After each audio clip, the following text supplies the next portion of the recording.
First came Roy Acuff Place. Now there's a new celebrity street on Music Row, Chet Atkins Place.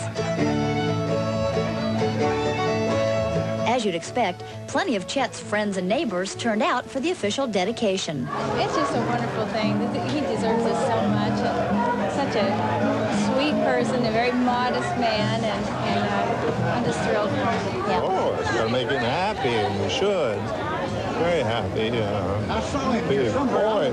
I just want to say that it's always nice to see somebody do well that I have helped over the years. I think we ought to name Broadway after Chet, but for now, Chet Atkins Place will do. Chester Atkins is the country music business. He ought to have every street named after him in this town.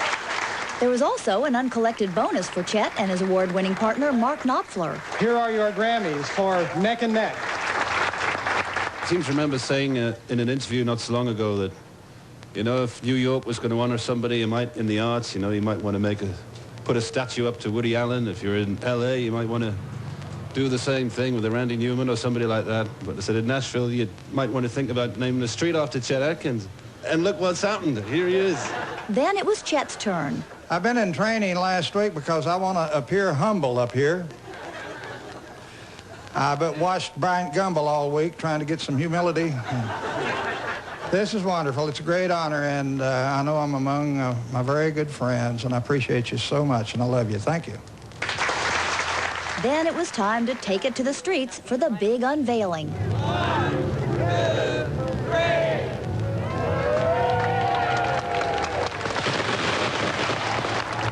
Sharing the moment afterward with his wife Leona and daughter Merle, Chet said he hopes his street can be a symbol of encouragement for others. I would hope they would remember who I am and look up and say, who is that? And somebody will say, well, that was a guitar player that was here years ago that maybe did it right for a while. Ah, that's terrific.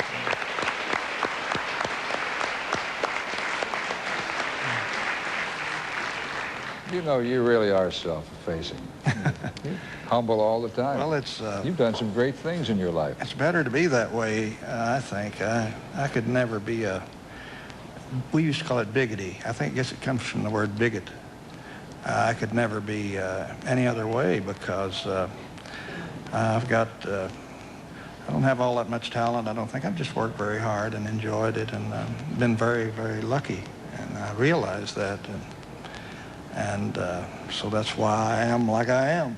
Chet, it's interesting that your street should parallel that of Roy Acuff Street, or Roy Acuff Place.